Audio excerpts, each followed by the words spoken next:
Bismillahirrahmanirrahim. Assalamu alaikum students. This is Miss Iram Ashraf here. Now as you all know that again we have moved towards the online classes. Today we are going to start Unit 4 and the name of the chapter is A Visit to the Zoo. Now as you can see in the picture that zoo में क्या होता है, animals होते हैं और visit कौन करने जाता है, हम लोग करने जाते हैं, ह्यूमन बींग्स करने जाते हैं, एनिमल्स को देखने जाते हैं जो कि पिंजरे में या केज में बंद होते हैं. तो लेट्स सी कि इस चैप्टर में क्या स्टोरी है. One Sunday, Mr. and Mrs. Chin decided to take their son King Lee to the Johor Zoo. Shall we go by train? Asked Mr. Chin. I think you'd better drive, said his wife.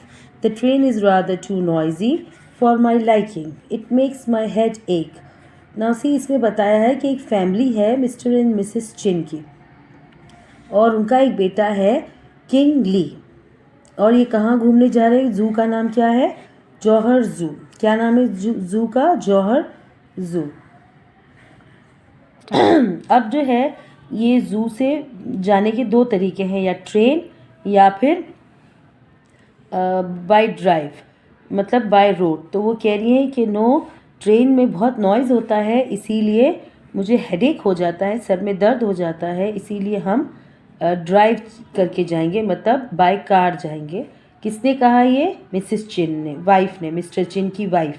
It was a nice cool morning when they set out in their car.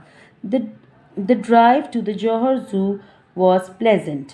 Soon they were passing over the sparkling blue water of the Johor Strait. At the checkpoint, they stopped for a while to allow a customs officer to check their luggage. Then they continued on their way. मतलब जब वो by road जा रहे थे, drive करके जा रहे थे, तो रास्ता बहुत अच्छा था, उनको बहुत मज़ा आया. It was pleasant. और रास्ते में उनको कौन मिला? एक कस्टम्स ऑफिसर मिला, जिसने चेक पॉइंट, जैसे आप अगर कराची टू हैदराबाद जाते हैं तो रास्ते में चेक पॉइंट आता है ना, वहाँ से आपको कुछ पैसे पेमेंट करने पड़ते हैं. तो यहाँ पर उनके पास कौन आया? Customs officer to check the luggage. Luggage मतलब उनका सामान. Then they continued on their way. Is the zoo still a long way off daddy? Asked King Li. King Li ने अपने फादर से पूछा कि क्या अभी बहुत दूर है क्या? आप लोग भी बेचैन हो जाते हैं ना कि अभी तक नहीं आया, कितनी देर है. No, it's just ahead of us, replied Mr Chin. See the palace gardens on our right. The zoo is situated in the gardens. मतलब वो बिल्कुल पहुंच चुके थे और उनके राइट साइड पर क्या था? जू था. Sure enough they soon arrived at the Johor zoo. Mister Chin bought 3 admission tickets and some bananas at the entrance. Then they then went in. मतलब उन्होंने वो जू पर पहुंचने के बाद एंट्री टिकट्स लेने लिए और क्या लिया? यस, बनानाज लिए. अब किस ले लिए? आप समझ गए होंगे कि बनाना कौन खाता है जू में. Then they went in. There were many other visitors from Singapore. Now see, the animals were kept in cages. जाहिर सी बात है, एनिमल्स तो केजेस में ही होते हैं. There were कौन कौन से एनिमल्स थे वहाँ पर? Deer, crocodiles, snakes, ostriches, monkeys and other animals. Suddenly they heard a tiger roar. It made King Lee shudder. मतलब उनको एक टाइगर के roar means धाड़ने की, टाइगर की जो आवाज़ होती है उसको हम क्या बोलते हैं? roar. जिसकी वजह से किंग ली कांप गया, डर गया. Don't worry, King Lee, his mother reassured him. The tiger is safely locked up. It is probably reminding the keeper to feed it. फिर किंग ली के डरने पर, मतलब उसको कपकपी आने पर, किंग ली की मदर ने कहा डोंट वरी. क्या कहा? Don't worry. और उसको कहा कि टाइगर जो है वो लॉक है केज में और उसको भूख लगी है, इसीलिए वो चिल्ला रहा है. The chins forgot all about the tiger when they came to the chimpanzee's cage. The funny actions of the ape made them laugh. Now see, chimpanzee, ape जो है ये क्या होते हैं? ये monkeys की kind है. चिंपैंजी बड़े मंकी को कहते हैं, एप भी जो है वो मंकी को ही कहते हैं. One visitor even shook hands with the chimpanzee. Isn't that man brave?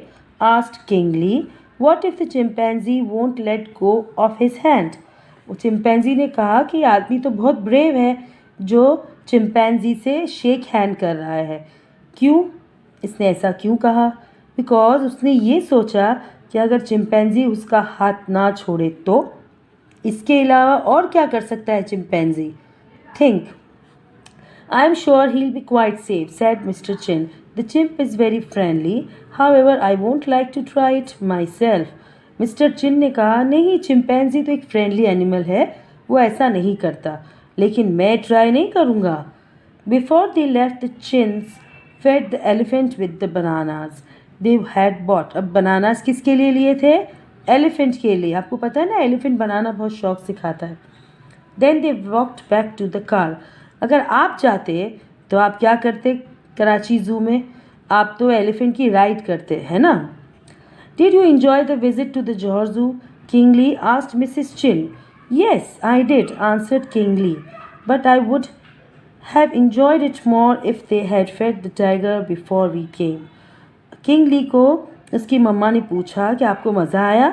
तो उसने कहा येस, लेकिन उसने कहा अगर टाइगर इस तरह रॉड नहीं करता और उसको पहले से खाना मिल गया होता और मैं डरता नहीं तो मुझे और मज़ा आता। Now see, you have to do page number 89, true false, choose the correct answer। इसके बाद क्वेश्चन आंसर्स जो मॉडल वर्क में है आपको लर्न करने हैं, और ये जो है इसमें ऑपोजिट्स करने हैं एक्सरसाइज डी में। मतलब जो इटैलिक वर्ड्स हैं उनके आपको ऑपोजिट ढूंढ के लिखने हैं जो बहुत इजी हैं। आप देखिए, ये मैंने एक सेंटेंस लिखा है ना, इस तरह करके मैंने 2 सॉल्व किए हैं, बाकी आपको सारे खुद सॉल्व करने हैं। इसके बाद ये एक्सरसाइज तो आपको पता है किस तरह करनी है। You have to find out the meanings of 10 words and then make sentences of these words, but you know that आपको जो इटैलिक वर्ड्स है सिर्फ उनको चेंज करके सेंटेंस बनाना है। इस तरह आपका लिटरेचर का ये पोर्शन कंप्लीट हो गया। ये पूरे 10 करने हैं। Thank you.